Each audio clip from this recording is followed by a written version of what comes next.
سیدہ ام البنین رضی اللہ تعالیٰ عنہ کون تھی؟ اہل بیت گھرانے سے آپ کی عقیدت، محبت اور عشق کا کیا عالم تھا؟ اور غازی عباس علمدار کو شجاعت اور وفا کا پیکر کس کی تربیت نے بنایا؟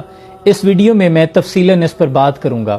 اس ویڈیو کو دیکھنے کے بعد اہل بیت گھرانے سے عقیدت اور محبت کے اظہار کے حوالے سے بہت سے سوالات کے آپ کو جواب مل جائیں گے۔ جگر گوشہ رسول صلی اللہ علیہ وآلہ وسلم فاطمہ الزہرا رضی اللہ تعالیٰ عنہ کے وصال کے بعد آپ ہی کی وصیت کے مطابق جب حضرت علی کرم اللہ وجہ الکریم نے دوبارہ شادی کا ارادہ کیا تو اپنے بھائی سیدنا عقیل رضی اللہ تعالیٰ عنہ کو یہ ذمہ داری سونپ دی کہ وہ کسی اچھے گھرانے کا انتخاب کریں۔ بنی کلاب کی فاطمہ بنت حزام کا انتخاب کیا گیا۔ فاطمہ بنت حزام کے رشتے کے لیے جب حضرت علی کی طرف سے پیغام پہنچا تو آپ کے والد حزام سردار حزام اپنی بیوی کے پاس گئے اور پوچھا کیا آپ نے بیٹی فاطمہ کی ایسی تربیت کی ہے کہ اس کی شادی نبی کے گھرانے میں کی جا سکے؟ تو والدہ نے کہا کہ ہاں، میں نے اپنی بیٹی کی ایسی تربیت کی ہے۔ چنانچہ فاطمہ بنت حزام حضرت علی کرم اللہ وجہ الکریم کے گھر آتی ہیں، امام حسن و حسین اور زینب کو گلے لگا لیتی ہیں اور حضرت علی سے یہ درخواست بھی کرتی ہیں کہ آپ کبھی بھی مجھے ان کے سامنے فاطمہ کہہ کے مخاطب مت کیجیے گا، کیونکہ آپ کا نام بھی فاطمہ تھا۔ اس طرح بچوں کو ان کی ماں یاد آ جائے گی اور میں کبھی بھی ان کی ماں کا درجہ نہیں لے سکتی، اور نہ ہی میں اس گھر میں ان کی ماں بن کر آئی ہوں، میں تو ان کی کنیز بن کر آئی ہوں۔ اس کے بعد کبھی بھی آپ نے امام حسن و حسین کو بیٹا کہہ کے مخاطب نہیں کیا، ہمیشہ مولا کہتی تھی۔ ام البنین آپ کو اس لیے کہا جاتا ہے بیٹوں کی ماں۔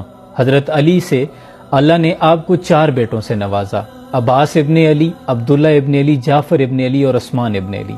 اپنے بیٹوں کی بھی تربیت آپ نے ایسی کی کہ ہمیشہ اپنے بیٹوں کو امام حسن و حسین کی اطاعت کرنے کا حکم دیا اور اتنا پابند کیا کہ جو یہ حکم کریں اسے بجا لانا اور بحث نہیں کرنی، کیونکہ یہ اہل بیت گھرانے میں سے ہیں اور ہم ان کے نوکر ہیں۔ اور غازی عباس چونکہ سپہ سالار لشکر حسین بھی ہیں، آپ کو علمدار اس لیے کہا جاتا ہے کیونکہ جنگ کا علم آپ کے ہاتھ میں تھا، آپ سپہ سالار ہیں۔ جنگ صفین کے موقع بھی حضرت علی کرم اللہ وجہ الکریم نے جب حضرت عباس کو پہلے بھیجا تو محمد بن حنفیہ نے اعتراض اٹھایا کہ آپ ہمیشہ عباس کو ہی کیوں آگے بھیجتے ہیں؟ تو اس پر حضرت عباس نے جواب دیا کیونکہ امام حسن و حسین میرے بابا کی آنکھ کے تارے ہیں اور میں ان کے بازو ہوں۔ بازوؤں پہ یہ لازم ہے، یہ ذمہ داری ہے کہ وہ آنکھوں کی حفاظت کریں، یعنی ہر موقع پہ تربیت میں اطاعت جھلکتی ہے۔ اور وفا کی مثال دیکھیے، تاریخ میں آتا ہے کہ یوم عاشور کی رات امام حسین نے دیا بجھا دیا، یہ کہہ کر کہ جو جانا چاہے اسے اجازت ہے، جس نے جانا ہے وہ اندھیرے میں چلا جائے۔ اور کچھ دیر کے توقف کے بعد جب آپ نے دوبارہ آواز دی تو آپ نے کہا کہ عباس چراغ جلا دو، کیونکہ آپ جانتے تھے کہ سب چلے جائیں، میرا بھائی عباس نہیں جائے گا۔ یہ وفا کی بہترین مثال ہے۔ جنگ کربلا کے موقع پر بھی جب لشکر حسین کے ایک ایک کر کے سپاہی شہید ہونے لگے تو غازی عباس نے بارہا مرتبہ مولا حسین سے اجازت طلب کی کہ مولا اجازت ہو، لیکن آپ کہتے تھے عباس تم سپہ سالار ہو، آپ چپ کروا دیتے، بٹھا دیتے۔ لیکن جب آپ نے خود بلایا تو کہا کہ عباس تلواریں مجھے دے دو اور سکینہ کے لیے فرات سے پانی لے آؤ۔ حضرت عباس نے حکم کی تعمیل کرتے ہوئے فرات کا رخ کیا۔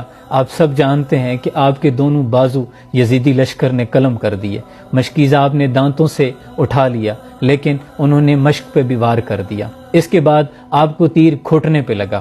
حضرت امام حسین کی آنکھوں میں آنسو آ گئے جب یہ منظر دیکھا، کیونکہ آپ کی بہت بڑی طاقت ہے، یوں لگاؤ جیسے کمر پہ کوئی وزن آ گیا ہو۔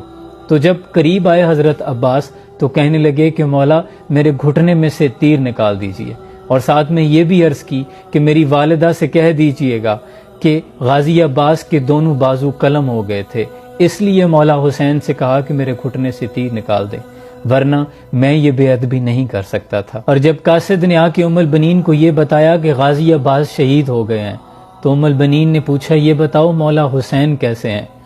تو بتانے والے نے پھر بتایا کہ آپ کے غازی عباس سمیت 4 بیٹے شہید ہو گئے ہیں۔ آپ نے پھر پوچھا بتاؤ مولا حسین کیسے ہیں؟ تو بتانے والے نے جب یہ بتایا کہ مولا حسین شہید ہو گئے ہیں تو پھر آپ کی آنکھوں سے آنسو جاری ہو گئے اور آپ نے کہا تم نے تو میرا کلیجہ چیر کے رکھ دیا ہے۔ پھر آپ نے دوبارہ پوچھا یہ بتاؤ کہ پہلے میرے بیٹے شہید ہوئے تھے؟ تو بتانے والے نے کہا کہ ہاں، آپ کے بیٹوں نے حضرت امام حسین کی اطاعت میں، ان کی حفاظت میں جانیں قربان کی ہیں۔ تو پھر آپ نے کہا کہ شکر ہے، انہوں نے میری تربیت کا حق ادا کر دیا۔ یہ اطاعت، یہ مقام ہے اہل بیت اطہار کا، جو ہمیں سیدہ ام البنین کی حیات سیرت پاک سے ملتا ہے، اور عقیدت اور محبت کی وہ معراج ہے جس کی نظیر نہیں ملتی۔